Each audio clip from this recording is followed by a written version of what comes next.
It's the second Sunday of Lent. How are things going? Are you someone who gives something up for Lent? Do you give up coffee or chocolate or watching the television or something else that you enjoy doing so that once Easter comes, you can enjoy it all the more? Have you set yourself the target of giving up something that's become a bad habit so that once Easter comes, you know you can leave that habit behind you for good? Or are you someone who takes up something for Lent? Do you give to a good cause or set yourself a challenge? Are you wanting your Lent to make a difference in the world, not to be a private thing, but something that will make small changes in the lives of those who might otherwise go hungry or go without in some other way? Or do you follow a book of Lent prayers and reflections, making more time for prayer during Lent than you normally do? Do you join in a Lent group in your church or joining with other churches in order to get to know them better?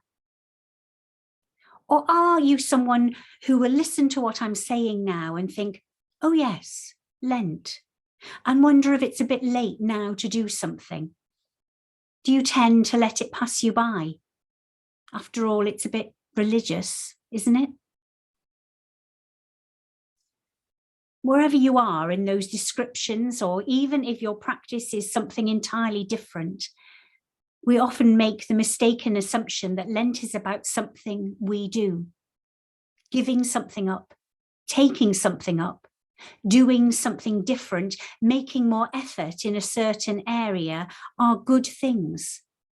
But if we're not careful, we can come to Easter with a feeling of achievement, of having earned something, when Lent and faith itself is not about what we do, but about who we are, and helping us to learn not to achieve, but simply to receive God's love.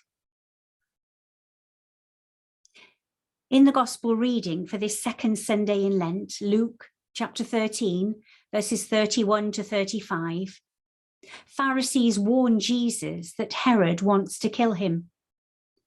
Jesus, however, is not looking to save his own skin, but to save others. He has to go to Jerusalem and face what is coming. He calls Herod a fox as he talks about his work to be done and to be completed on the third day. And readers of the Gospel will hear an echo reverberating back through the Gospel of Jesus' rising from death on the third day. And then he looks towards the city and calls out to it, "How often have I desired to gather your children together as a hen gathers her brood under her wings, but you were not willing." This is a motherly and protective picture of God's dealings with us through the person of Jesus. Under the hen's wings is a safe place for the chicks when a danger like a fox threatens. She will protect them from whatever comes, putting herself in the place of peril in order to keep them safe. Herod is the fox threatening the chicks. The old way of being Israel is threatening the chicks. And Jesus is trying to save them, to show them a different way of being Israel.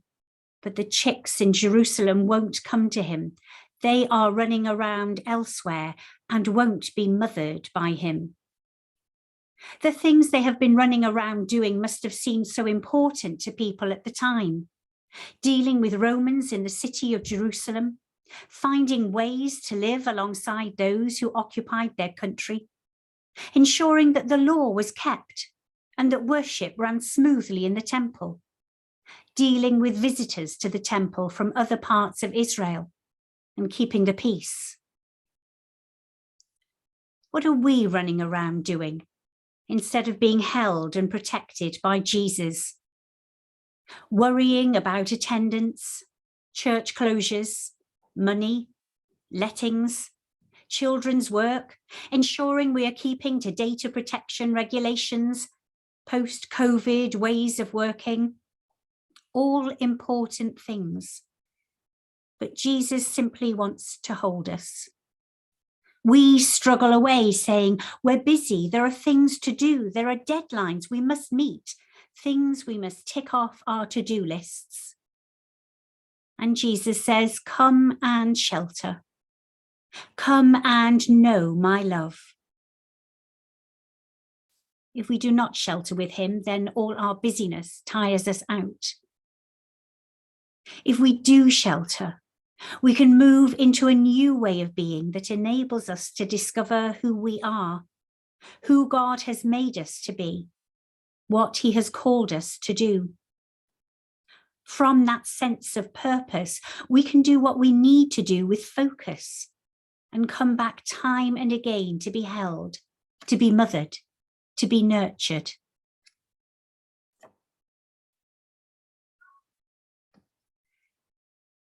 So take your to-do list and put it on one side.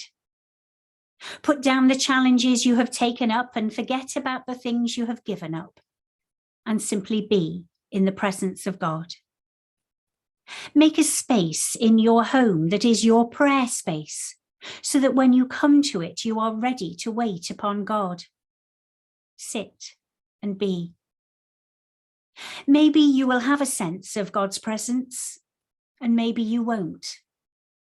But the time spent in quiet, not planning, not achieving, but just receiving God's love, will be a time of healing for your wounds, for your soul, for your past, and for your future.